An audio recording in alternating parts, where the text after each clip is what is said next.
Hello everyone, and welcome to today's webinar. Many hands make a light load, collaboration is key.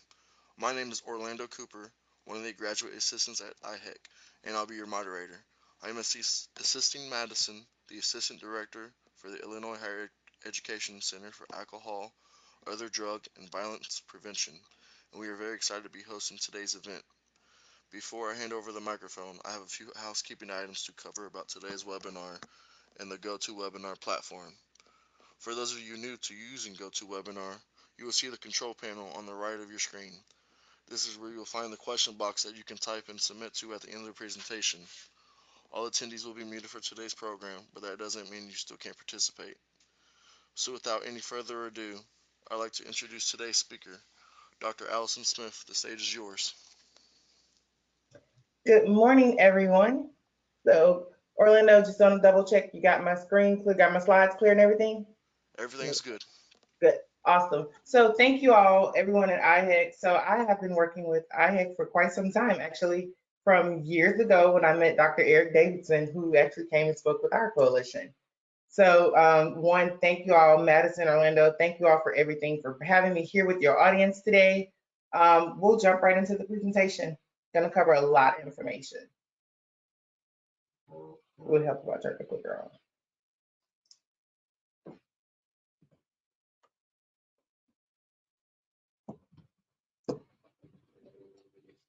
All right, so the obligatory about me. I'm glad you didn't read a long bio because I'll give you a very short one here.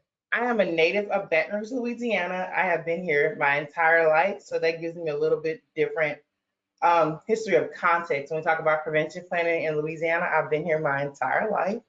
I am the youngest of 7 kids. There was a Brady Bunch going on that I kind of busted up. I'm the youngest. I could live off a diet of hot wings and crawfish if it wouldn't kill me or give me high blood pressure. I'm a 2009 graduate of Southern University. It's the HBCU here in Baton Rouge, Louisiana. It's the only part of the only HBCU system in the country. And then my 2009, I graduated with a BS in psychology. 2011, I graduated with my master's in public administration from LSU. And then for the last time ever, I graduated from LSU again in 2016, getting my PhD in higher education administration. And so something that is a little bit unique about myself doing prevention work, running a statewide coalition in Louisiana, is that my background is not on the clinical side. So I'm not a social worker, not a counselor. I tell people I speak 2 languages really well, English and higher education talk. So my job is to work, biggest part of my job is to work with our administrators, helping them to understand the work that our clinical staff on the campuses does. And so I'll jump a little bit more into about particularly what I do exactly. So, because I'm from here, I went to school here, I did this. I just want to share a little bit more personal things about myself. So there's a couple things I'm still upset by. 2 things to be exact. The ending of Game of Thrones, I feel like they wasted a whole bunch of my time for the way that it ended. Just Jacaerys at this point. And then where they ended up on season 4 at Insecure, and I kind of don't know if I even want them together at this point. All right, so today we'll go through some background information, learning objectives, kind of some research that supports what we do, learning how to identify key stakeholders, understanding what social capital is and how to leverage what you have. We'll talk about some campus community coalitions, collaborations that sometimes you have to start small to build up to the bigger things you're trying to get done. Different programming initiatives and policy initiatives that we've more recently moved into, and we'll do a quick wrap up at the end. So some background on our office. I mentioned I'm from Baton Rouge. I've been here my whole life. One of the things that happened is I have a lot of historical context for how our office got started initially. So I was only about 8 at the time. So this is historical from me being here. So initially our office got started as the Campus Community Coalition for Change, the CCCC. You do not have to remember that. And so we got started as a part of the Robert Wood Johnson Foundation. They're a Matter of Degree program where they gave money to 10 campuses with high binge drinking rates to employ environmental norms strategies to reduce binge drinking rates. LSU was chosen as a part of this program after the 1997 binge drinking and hazing related death of a student by the name of Benjamin Wynn, which happened right outside the gates of LSU's campus, a night of fraternity hazing and alcohol misuse. So LSU was chosen and funded multiple times throughout that funding before they moved on to geriatric research. One of the really cool things that came about during this time from the CCCC was that LSU late night. So typically when we do prevention programming on our campuses, a lot of people tend to do them between like 11 and 2 in front of the student union where there's a lot of high traffic students are passing by, like Monday, Tuesday, Wednesday, kind of going through our student unions. But what was different about LSU late night at the time is that it ran from like 11 at night to 2 in the morning on like Thursday, Friday, or Saturday night. It was direct counter programming to high risk drinking time. So giving students an intentional additional option that was substance free to counteract the high risk binge drinking times. And so after continuous funding with that particular grant, when it ran out, the state of Louisiana, the Louisiana Department of Health said, we like what you're doing, because one of the parts of the second round of funding for Robert Wood Johnson was that LSU would begin to manage a statewide coalition focused on prevention. So like you're doing some good things with your campus, but we want all of our grantees to expand that in their states to help other campuses. And so we started our Louisiana Higher Education Coalition, which I'll jump into a little bit more in a second. And so with that coalition, the state of Louisiana decided, we know the Robert Wood Johnson Foundation money is going away, but if you continue to run the coalition and work with all the other campuses, then we'll continue, we'll fund it because we believe it's vital and it's important. And so we had been at LSU since 1998 all the way to June 30th, 2018. On July 1st, our office moved to the Louisiana Board of Regents. And that is where we see the policymaking board in our state that is designed by our state constitution to oversee everything higher education in our state. So I mentioned that our office initially got started because of a tragic death of Benjamin Wynn. Unless you were like if you were in student affairs in 2017, you saw that LSU found itself in a very, very similar position. In the fall of 2017, there was another binge drinking, hazing related death of an LSU student by the name of Maxwell Gruber. And at that time, our governor asked all of our campuses, he wanted everything that they were doing on alcohol and drug prevention programming. What are they doing? What kind of prevention and education things are we doing? So one of Eric Davidson's favorite things came up, one of mine as well, the biennial review. So what happened was when our governor asked for all these, say, I want to know what everybody's doing. We had several of our schools just literally print out their latest copy of their biennial review and turn that in and say, this is what we've been doing. This is from the last 2 years. This is exactly what we've been doing. So it's kind of one of those things like our office frequently gets rediscovered by a lot of people all the time. And so it was one of those things where like, we're not sure what this biennial review thing is. It looks kind of different from the schools that gave it to us, but it's apparently a thing because it says biennial review. So we're like, why do some schools have this and some schools not? And so the schools that had it said, oh, we got free technical assistance and training through LaHeck, and they helped us and they got us templates and we worked on it and they came to our campus and helped us complete our biennial review. We're like, oh, we have an office that does that? So yeah, we were rediscovered once more. And then there was this recognition of a glaring omission that at our state board of education, higher education, we had nothing that focused on substance use prevention in our colleges. And so the decision was voluntold that we would be moving to the Louisiana Board of Regents, effective July 1st, 2018. I will say it was very tragic how it came about, but I think for our students and our campus community, it has been the best possible move and fit for our office. So our office, when a lot of people ask what's changed, a lot of our colleagues will ask like, when you move from LSU, what changed to do it at the Board of Regents? As far as our programmatic activities, actually nothing's changed. So we have two focuses, our statewide focus, that is our full name. You do not have to remember this. The Louisiana Center Addressing Substance Use in Collegiate Communities, LCASU. And through there, we sit on 3 task forces that out of our governor's office. So the State Epidemiology Work Group, the Prevention Systems Committee, and the Heroin and Opioid Prevention Education Council, or the HOPE Council. All 3 of these subcommittees report to the Governor's Drug Policy Board, who then in turn make recommendations for drug policy for the state of Louisiana. Our office possesses the only statewide available data on college student substance use. We administer the Core Alcohol and Drug Survey, which I know you all are very familiar with. We administer that in our state, and we offer it free to any campus that wants to participate. And so we provide that data to our different councils that we are a part of. As far as our campus focus, under our LCASU office, we have our Louisiana Higher Education Coalition to reduce alcohol, tobacco, and other drugs. Hey, you do not have to remember that. And so a couple things we do with our research and our evaluation, our big piece of that is the core alcohol and drug survey. We provide free technical assistance.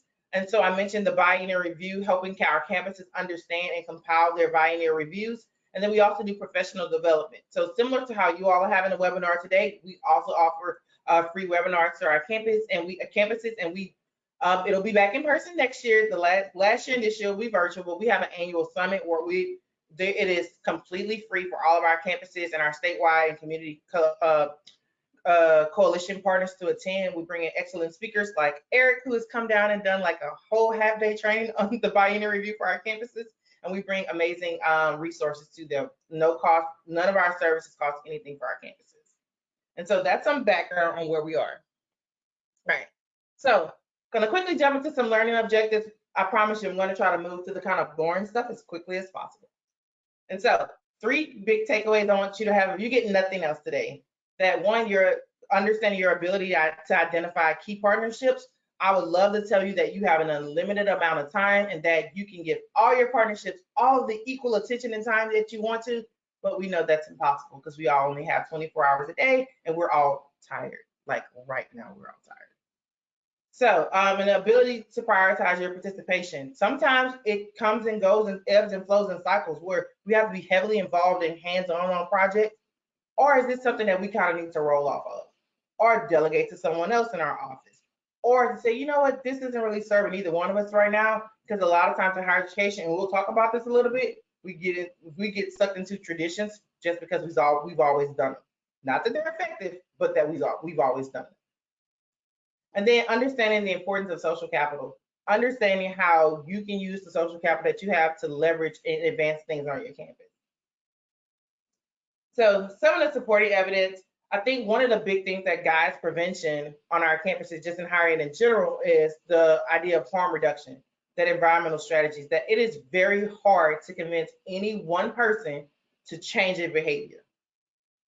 So instead of me trying to convince each and every student on our campuses to change their behavior, environmental management suggests that if we put in policies and procedures, that is more likely to influence and shape behavior on a broader scale than it is by individual persons.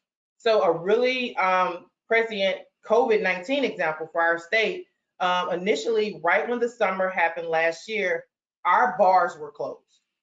One of the things we knew that our summer school semester was starting up. And so right when it happened, it was closed. And then we tried like this weird little kind of soft opening thing. Then we had 136 cases of COVID-19 from the bars right near campus by LSU. And then they immediately shut them back down.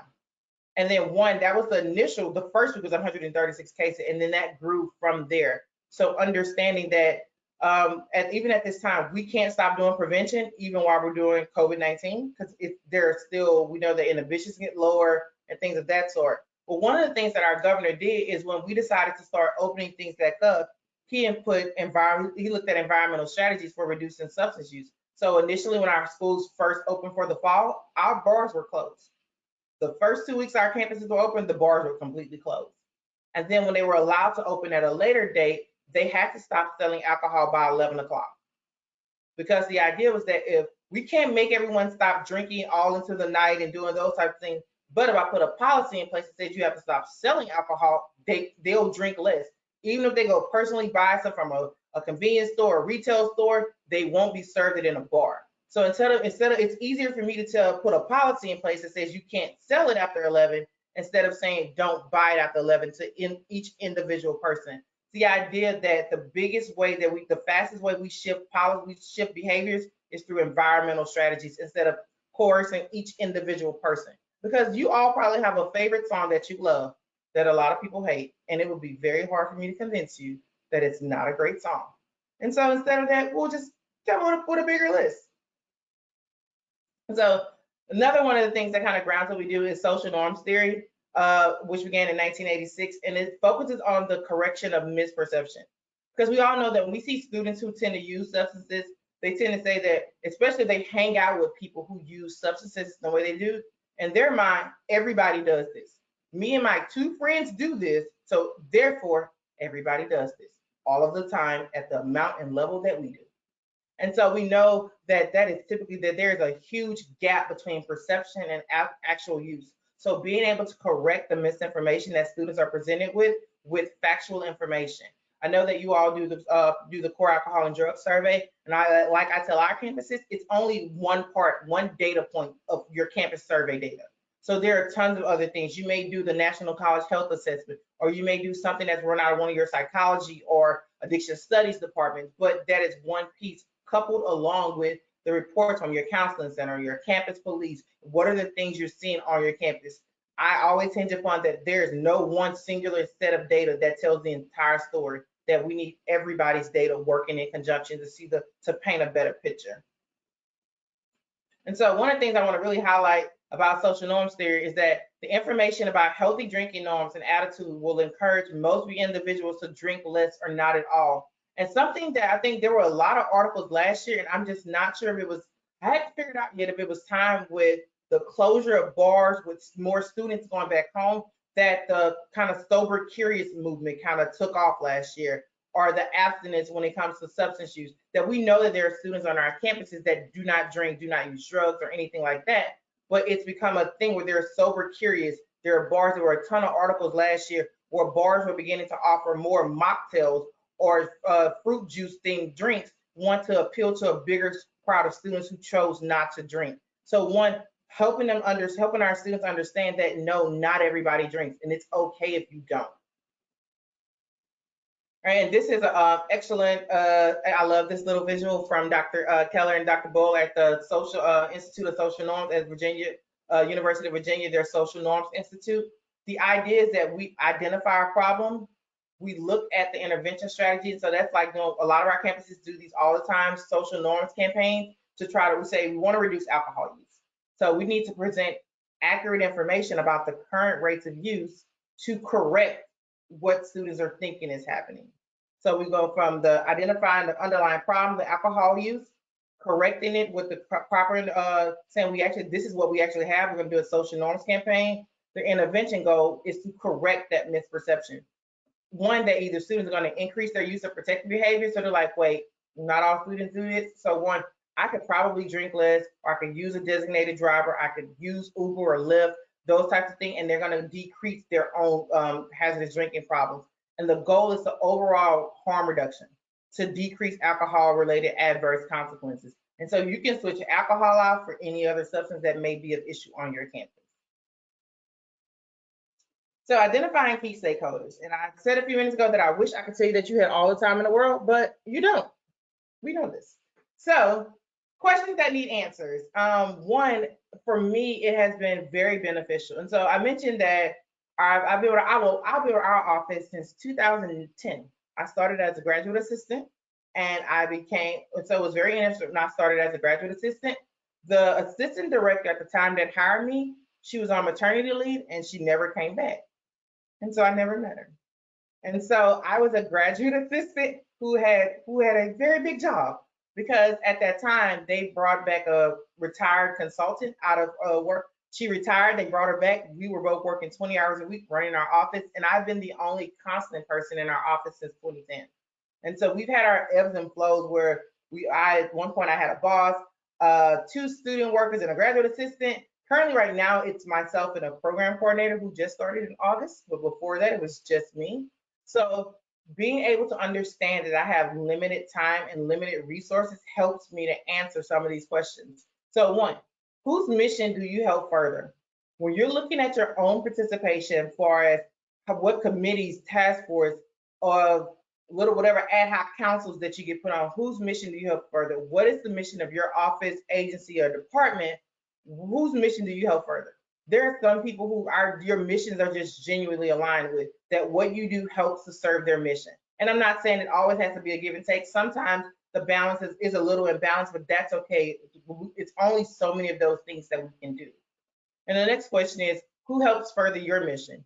Who works with you that, on the first question, you kind of help people out a little more. It doesn't really serve you as much, but the service you provide to help somebody else. And then who are those people that are those people for you? It doesn't really help them, but it serves your mission and they do it based on a relationship that you have. The next question, who do you work with out of tradition and habit? We have a thing in higher education. If you do it 2 or 3 times, it becomes a tradition. So you may partner with someone on the third Tuesday of October at 12 o'clock. You all do this particular event in front of the student union. Is it actually effective? When's the last time you evaluated some of the programming that you're doing and just not put it on the calendar because it's what you've always done? So sometimes we can look and see new science and say, you know what, this actually isn't effective anymore. We can probably shift away from this and find a new way to partner and collaborate. And the last question is, whose partnership is mandatory? Because we all know that we don't all get to pick who we get to work with all the time because we all have bosses.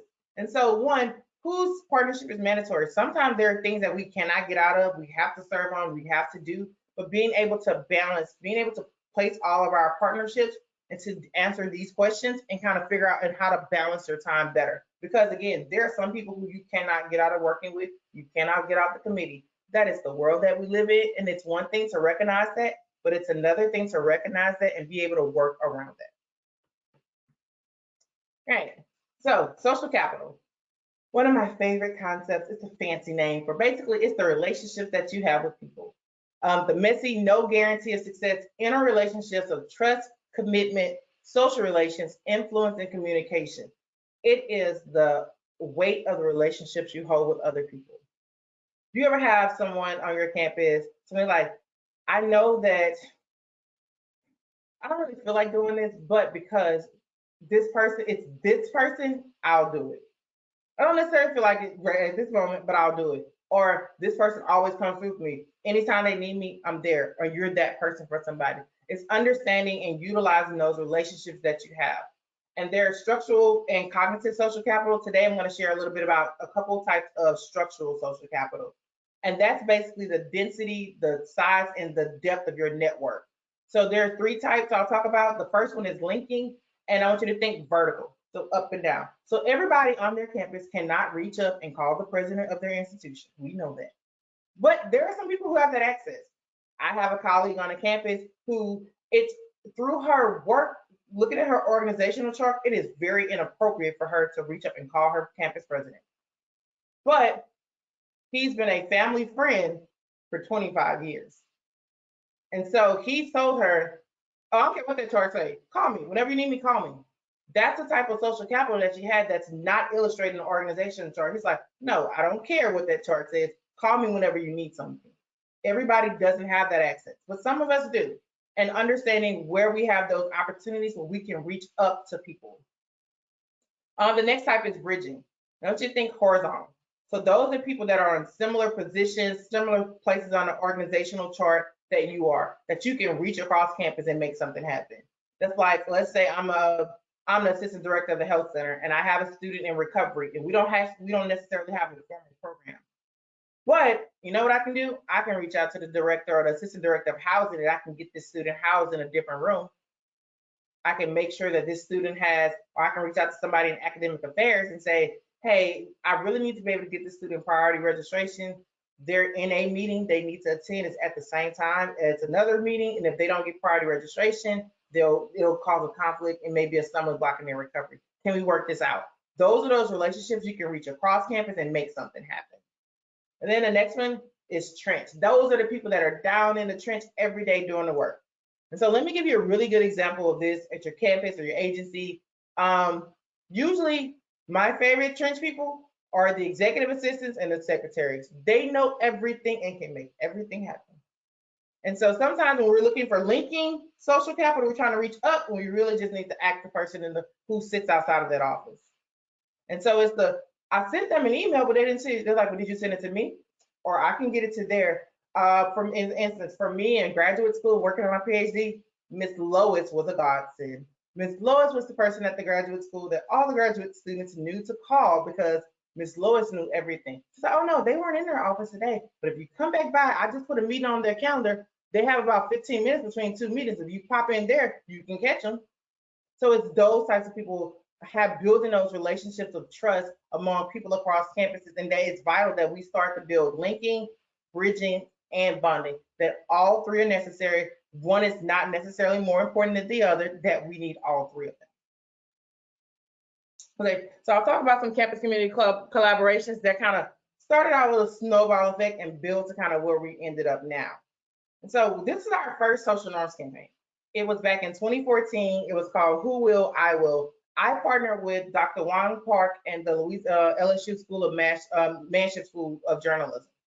So one of the things is they heard students, they were capstone students, they were graduating PR seniors who they were able to work with a nonprofit or a government agency to run a social a media campaign. They came to work with us and they picked us on campus through a relationship I had built with Dr. Park. And they said, well, we want to do a campaign. So one day, all this cost me, so I had zero money. Let me throw that out here. This didn't cost me any money. I didn't have any money. So they came, met with me for 2 hours for the initial meeting. We met 2 additional times for 2 more hours. So we're up to 4 hours now. And then I went to their hour and a half, we did an hour at the end to get some final conclusions. That was 5. And I went to an hour and a half presentation, 6.5 hours is what it cost me over a semester to work with these amazing students. And so how they landed on Who Will, I Will, and on a blood drive is through their research. They're found, particularly for Louisiana, the age group that drained the blood supply in Louisiana was 18 to 34-year-olds, and with a huge focus on 18 to 24-year-olds from car accidents. And a lot of them were alcohol related. And so they decided that they wanted to do a blood drive to replenish the supply that they felt that their age group was draining. It was mind-blowing and phenomenal to me that that's the conclusion that they got to. I truly feel like that if we can do some really good curriculum infusion, that we can give students meaningful ways to help us, that they will produce amazing results. And so with this, they were able to have a 100-page project report that they were able to take to ad agencies upon graduation.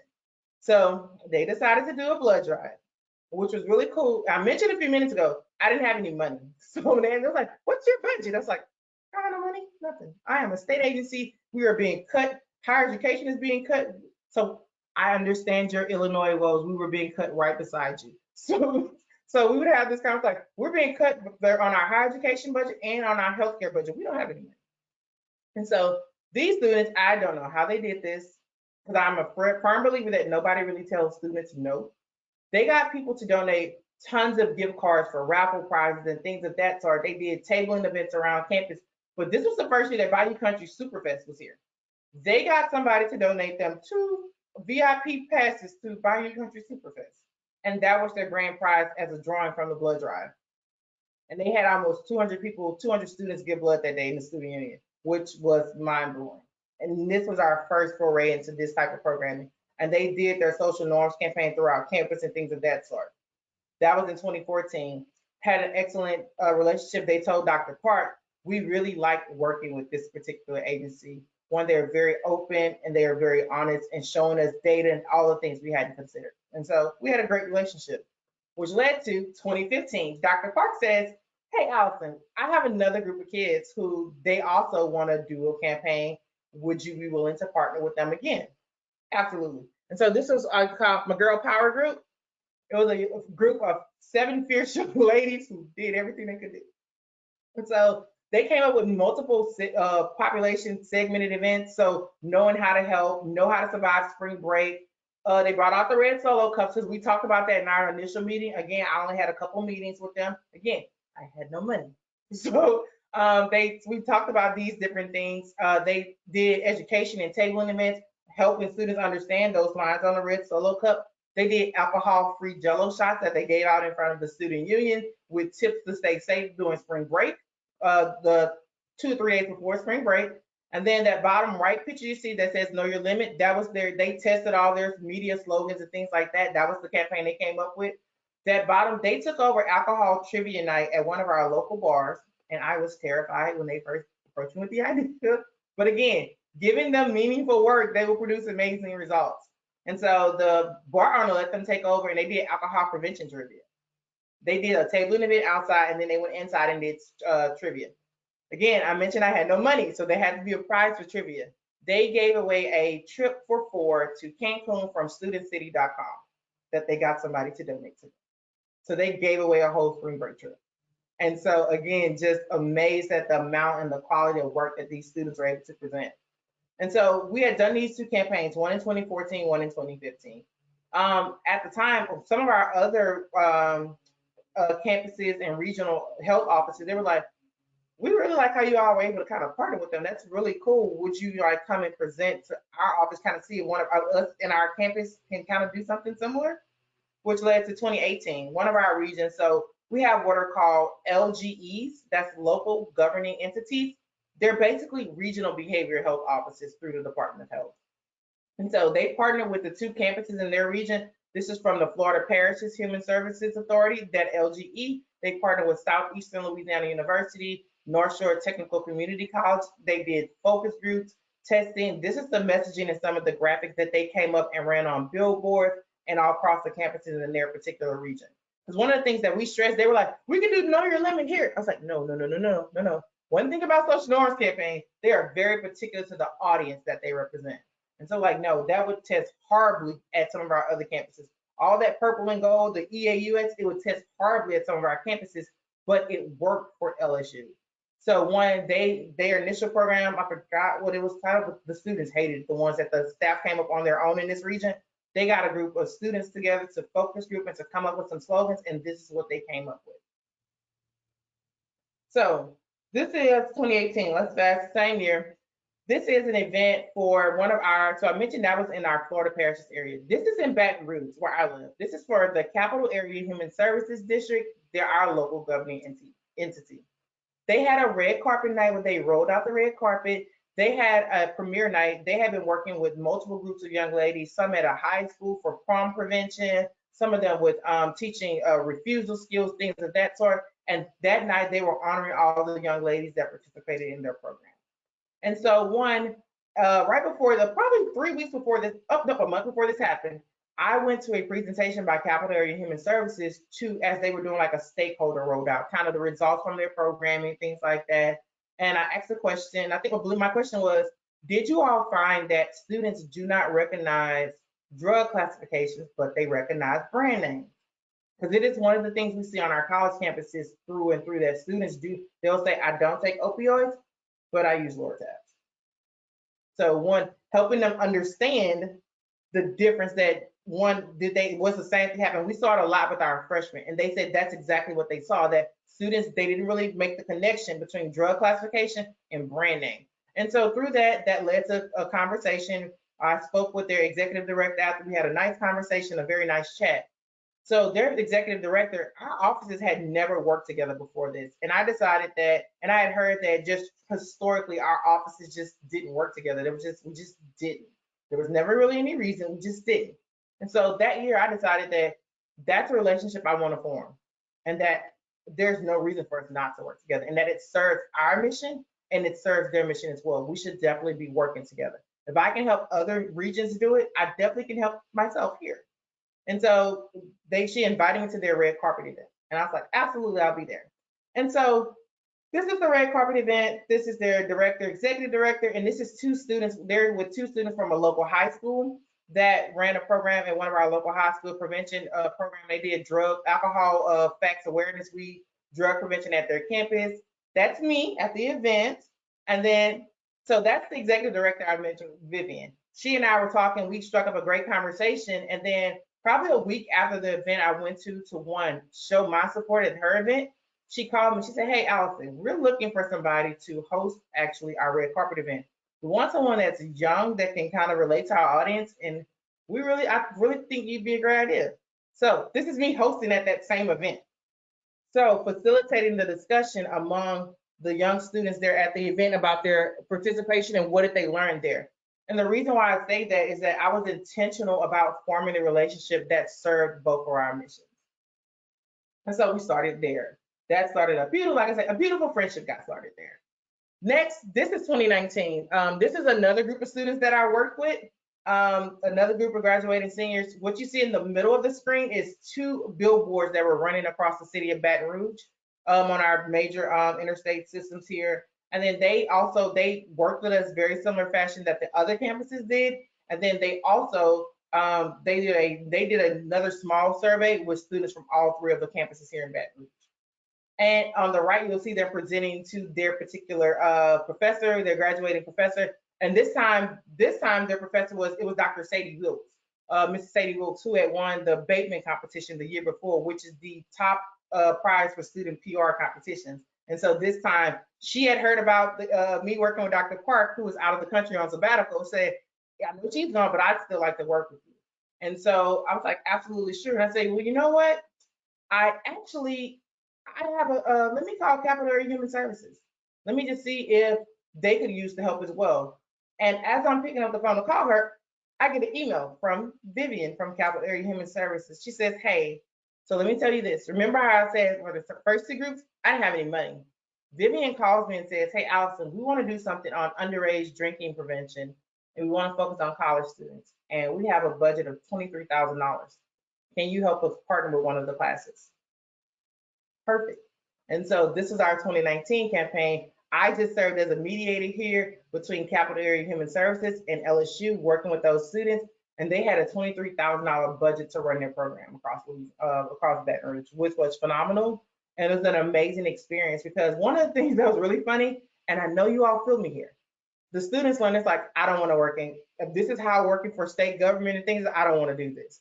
Because they realized they wanted to change a napkin design.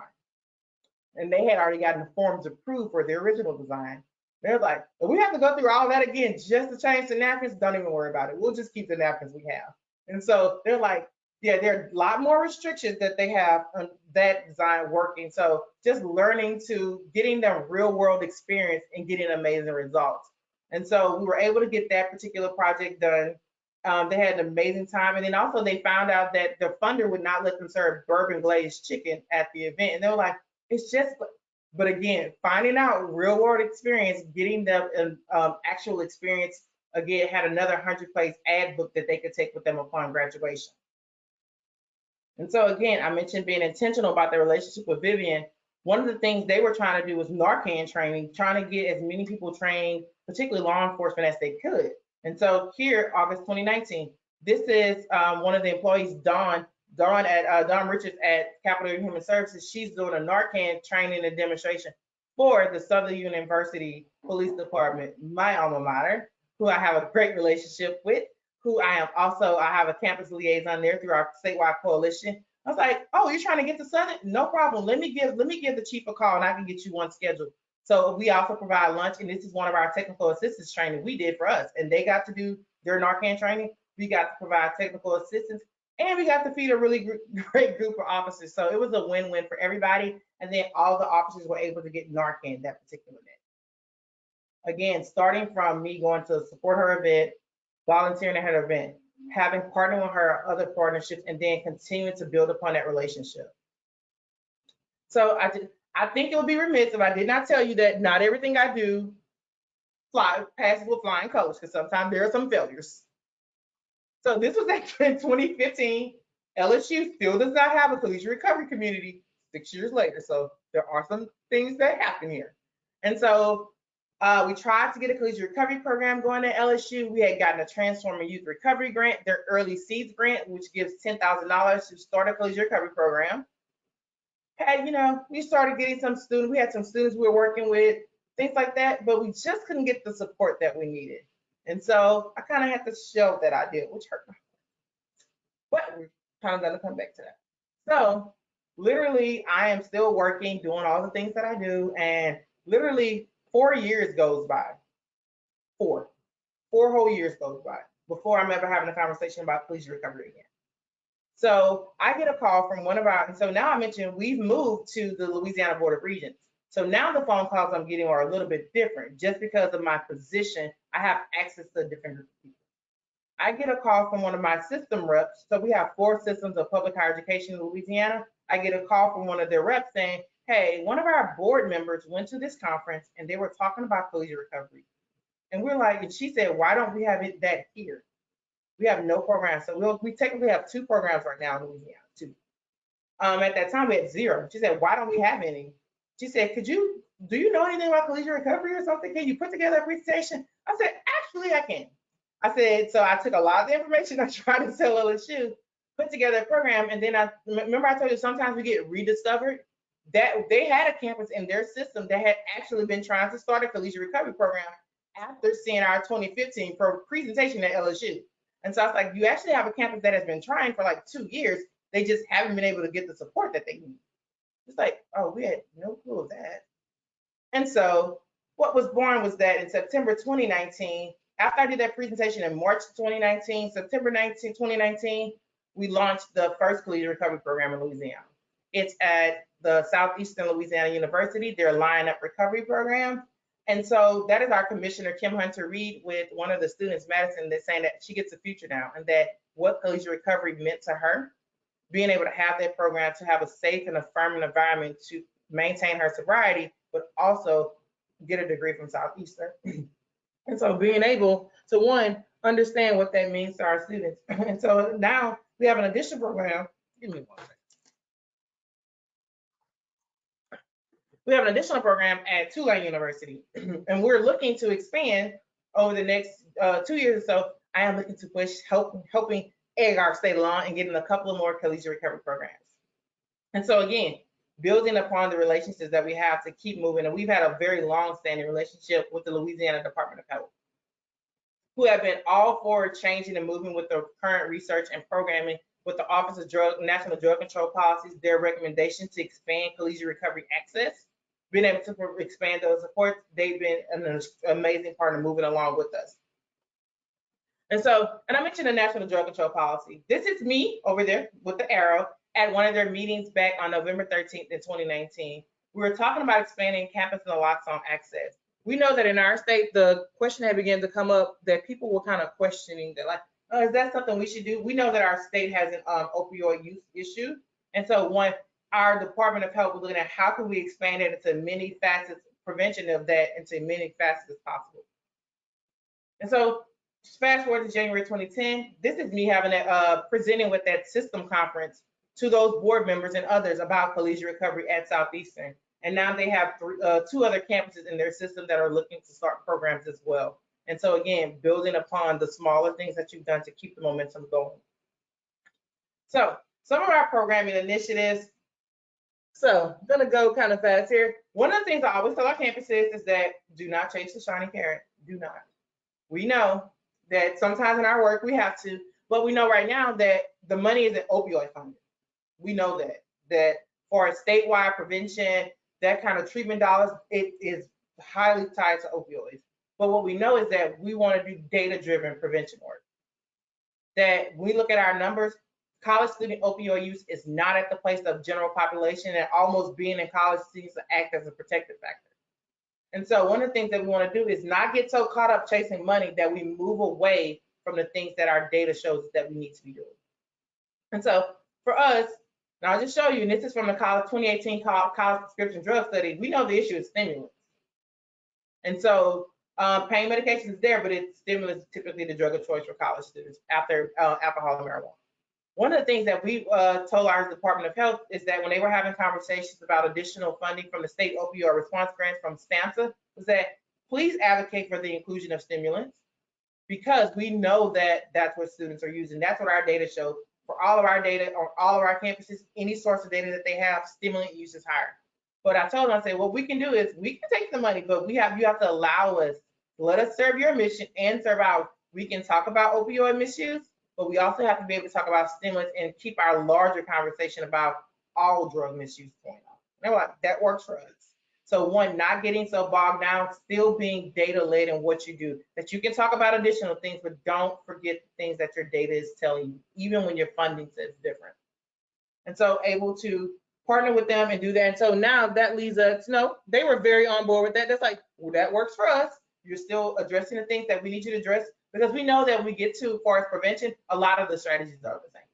And so we utilize Generation RX. And so we provide free training for our campuses. We do the manuals. We have a Generation RX manual through their university toolkit.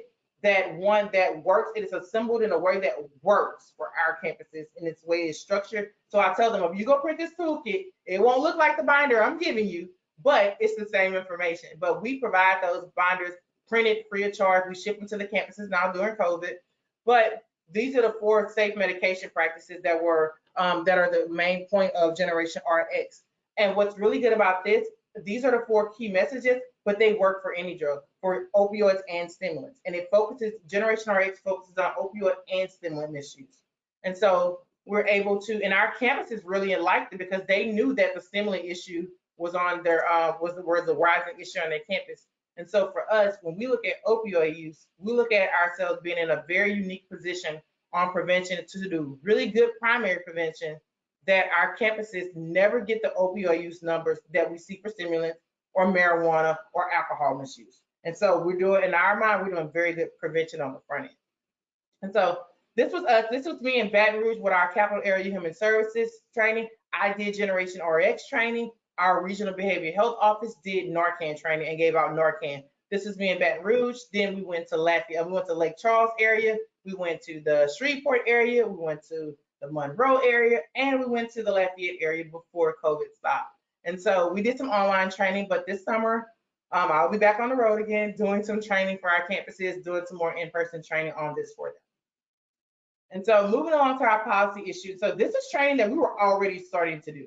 And that was in our 2020 training. So we knew that for us, that at the time, our Secretary of Health, Dr. Rebecca Gee, had a conversation with our Commissioner of Higher Education, Dr. Kim Hunter-Reid. And they want to know that we're looking at getting Narcan, making it acceptable across the state of Louisiana, and we don't think we want to include you all. So that is always our goal as a coalition, is that what we do is that we're not a one-off from the state of Louisiana's goal for prevention, wellness, and health in Louisiana. No, our students are residents here, so we are included in the Department of Health's goal. And so a lot of times, the people will ask me, how are we able to get our policy passed? I'll mention it in a second. That is how. That higher education is not a one-off. We're not doing our own thing in a silo in the corner. That your department, your campus, your state, you do work that impacts the entire health and overall health and wellness of your state. It's not a one-off. And so we're definitely all in this together, because we know that even though our students may go to our campuses, they're residents of Louisiana. And so we don't want our students overdose, and Louisiana doesn't want its residents overdose. We're all in this together, that our missions are inextricably tied together. And so I mentioned that I got a little bit of different accents when I moved to the Board of Regents, so that's been helpful. I will say that. So this is all 5 of our system presidents. We have Dr. Monty Burts. He is our LCTCS, Louisiana Technical and Community College System. Tom Galligan for Louisiana State University in the center. On the top right, you'll see Dr. Ray Belton, President of Chancellor of the Southern University System. Bottom left, you will see Dr. Jim Henderson. He is the President of the University of Louisiana System. That is all 4 of our public education systems that Board of Regents has policy control over. We also have an association of private institutions and colleges, so our more religiously affiliated institutions, the Louisiana Association of Independent Colleges and University, and that on the bottom right, their president, Dr. Kenya Messer. They all provided a system level rep for me to work with and to craft the policy that we landed on. And so our state legislative interests, we knew that we had multiple legislators in our state legislators that were interested in moving something on opioids that year.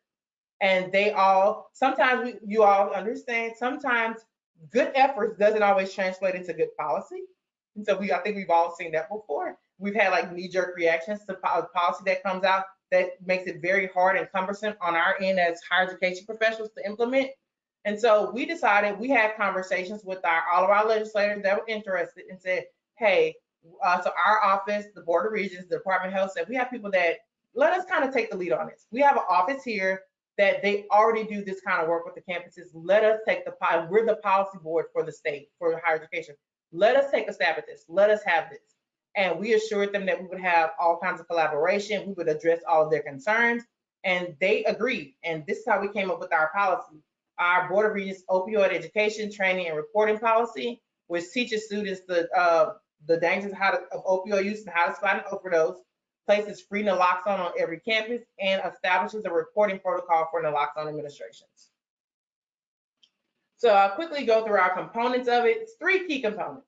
So the first one is education. And that is, you have to have a campus-wide awareness campaign that focuses on misuse prevention education. And so we, again, help our campuses satisfy that through providing training and materials for Generation RX. So for me, as a person who came from a campus for 8 years, I was very cognizant of implementing a policy that the campuses were set up for success for and that would not cost them money at all if I could help it. And so we provide the training materials for the education component. For the policy requirement, we provide the Narcan free of charge through our Louisiana Department of Health. Through our grant, we provide it free of charge. And the campuses pick it up from their regional behavioral health office, their LGE. They pick it up there, reinforcing that campus community collaboration there. And then we wrote into the policy certain job positions have to be trained. So all campus law enforcement, health, wellness, counseling center staff, RAs. And so one of the things that we that came up talking with our system level reps is that what if somebody declines to administer that they don't want to administer? I think a great point of the goal of collaboration is getting to a point that satisfies everyone and keep and prioritizes the wellness of our students. We decided that you could decline to administer, but you still had to be trained. Because we would hate for someone to be say, I would never do that. I would never be able to. And then they're in an emergency situation and say, I wish I had known how to, and maybe I would have done it. You have to be trained, but even if you decline to administer, you still have to call emergency medical services. And that's the requirement that you can still require, you have to be trained. You can decline to administer, but you still have to call emergency medical services in the event of an overdose. This is how our regional behavioral health offices are broken up. And those are the places where the campuses in those regions go to pick up their Narcan supply. And then we also did Narcan training. We were going to do bigger trainings over the summer, but because of COVID, I ended up having to record a 30-minute presentation that our campuses are able to embed into their learning management system, where they can track progress, assign it to people, and track progress similar to ways that we do on like sexual violence, for sexual assault, sexual misconduct, and ethics training. There's only two reporting requirements. The campuses have to report to their management board within 72 hours if they administer naloxone, and then they have to submit a quarterly report to our office saying how many administrations they had, even if it's zero. So I have a file saying you submitted it, even if it was zero. And so sometimes I feel like our students aren't listening, but one of our campuses, Northwestern State University, they sent me this. It's like Allison, our student government. They passed for National Drug Facts Week. They passed the message. It says, therefore, let it be resolved that the NSU SGA also asks that all students model safe medication practices, such as only using prescription medications as directed by a healthcare professional, never using or sharing someone else's medication, and securing medication in lockable spaces, and safely disposing of unused medication. Those are the four key messages of Generation RX that this student government passed a resolution for their campuses. And so quickly, I want to wrap up for you. A couple collaboration keys. Evaluate everyone and everything frequently. Leverage your social capital. Don't be afraid to utilize the networks you spend time building. And prioritize and reprioritize as necessary. Just because you've always done something doesn't mean you have to keep doing it. And so with that, oh, and I'll drop this. It's a monthly triaging sheet. This is kind of how I organize who needs to get how much attention from me each month. It helps me out.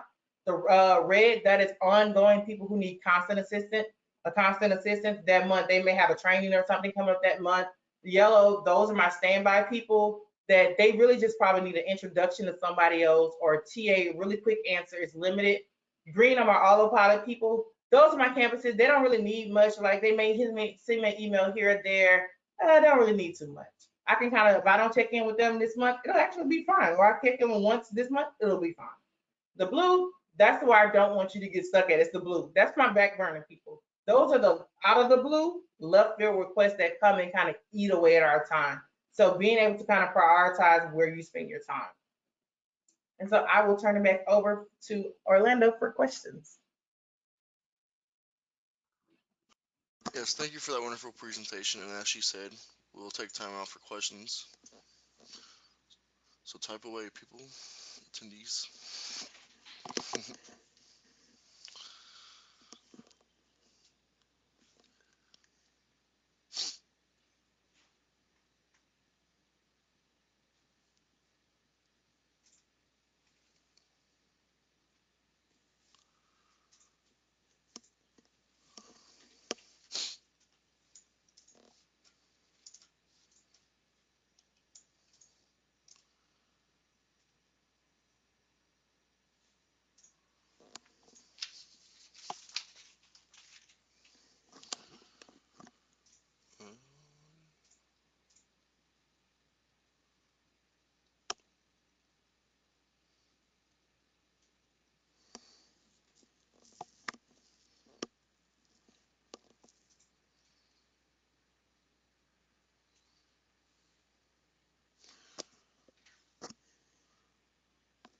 We'll give it a few more seconds for questions.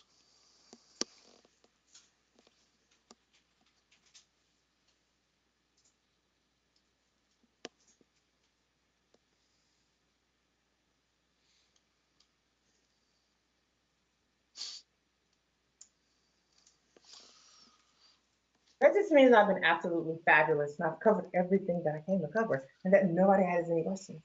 Yes, you did wonderful. You did wonderful. It was an enjoyable presentation.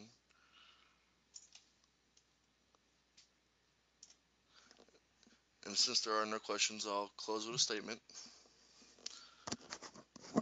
Please keep an eye out for an email for GoToWebinar that will come out in an hour after the program. The email will have a link for you to fill out an evaluation. This evaluation will really help us with the planning of future events. Certificates will be issued within 7 to 10 business days from the webinar, and we will have the webinar available to view on the IHEC website.